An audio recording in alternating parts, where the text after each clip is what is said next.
Welcome to The Explainer. So, do you ever feel like you're just running on a hamster wheel? You're super busy, but you're not actually getting anywhere that feels meaningful. Well, today, we're going to dig into this ancient roadmap for a purposeful life. It comes from the Maharatnakuta Sutra. And what's amazing is how it gives us this incredibly modern way to clear out all that mental clutter and zero in on what really, truly matters. This whole teaching, it kicks off with a question that was asked thousands of years ago, but honestly, it feels like it could have been posted online this morning. It gets right to the heart of personal growth, doesn't it? How do we find wisdom in the first place? And then, how do we make it stick? Make it a real, lasting part of our lives? The Buddha's answer to this very question is exactly what we're about to unpack.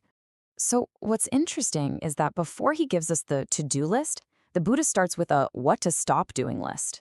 It's like you gotta clear the weeds from the garden before you can plant any new seeds, right? He points out these really common mental traps that just drain our energy and block our own natural wisdom from ever coming through. He lays out these 6 unwholesome states. Yeah, you can really think of them as the weeds in the garden of your mind. They just soak up all your energy and attention, and they leave absolutely no room for any insight to grow. Let's break a few of these down because they're probably going to sound familiar. Okay, the first obstacle is one we all know pretty well, the endless pursuit of gain. It's that constant, nagging hunger for more likes, more status, more stuff. The text says this just stirs up greed and jealousy, which totally clouds our thinking. But the antidote it offers is, well, it's pretty fascinating. Cultivate a mind of few desires. And look, this isn't about giving everything away. It's about the radical freedom that comes from finding real contentment right where you are. Next up is commotion, and if that doesn't describe modern life, I don't know what does. It's a constant digital noise, right? The information overload that keeps our minds buzzing and agitated, making any real reflection feel almost impossible. The solution isn't to run for the hills, but to intentionally carve out moments of tranquility, to create just enough quiet space for your mind to settle down and finally see things clearly. Oh, and this one feels so timely, frivolous debate. I mean, just think of the energy we waste on pointless online arguments that go absolutely nowhere and only leave us feeling drained and angry. The sutra's advice is so simple but so powerful. Just disengage. Redirect that same energy inward, toward contemplating what's actually true and meaningful. It's about choosing your battles and realizing most of them just aren't worth fighting.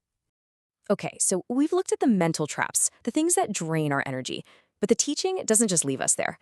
After pointing out the problems, the Buddha lays out a really clear, constructive, and honestly an incredibly powerful path forward. The answer comes in the form of these 10 aspirational mindsets. Now, the text talks about how they can lead to rebirth in a higher state. And you can think of that literally, sure. But you can also see it as a powerful metaphor for becoming a better version of yourself. Because the real, immediate power is in how they can completely transform our day-to-day experience, right here and now. So here are the first 5 minds. You can see a theme emerging right away, can't you? They're all about how we relate to the world and everyone in it. It starts with great compassion and pity, a genuine wish for others to be free from harm and suffering. Then it moves to protecting what's true, having supreme patience, and ultimately acting with a pure heart, free from that need for personal gain we were just talking about. And then the next 5 minds, they shift the focus inward. This is all about our internal compass. Notice how it's about never forgetting the quest for wisdom, respecting all beings without feeling like you're better than them, and staying resolute, not getting pulled off track by those frivolous debates. It's about actively planting pure roots of goodness and looking towards an ideal that's bigger than our everyday selves. And here's the part that I find the most encouraging in this entire framework. It's not some impossible all-or-nothing checklist. The text is super clear on this. If you can sincerely develop even one of these 10 minds, just one, you set a powerful, positive new direction for your life. You see, it's not about perfection, it's about intention. And that makes this profound path feel truly accessible. This ancient framework is so incredibly practical. This isn't just philosophy to think about. It's really a user's manual for the mind. So let's connect the dots and see how we can apply this directly to the challenges we face every single day. And this is where it all comes together so beautifully. The 10 minds aren't just abstract, lofty goals. They are the direct antidotes to those 6 obstacles we started with. It presents this elegant, complete system. For every common mental problem, there is a specific, mindful solution that we can actively cultivate. This table makes it crystal clear.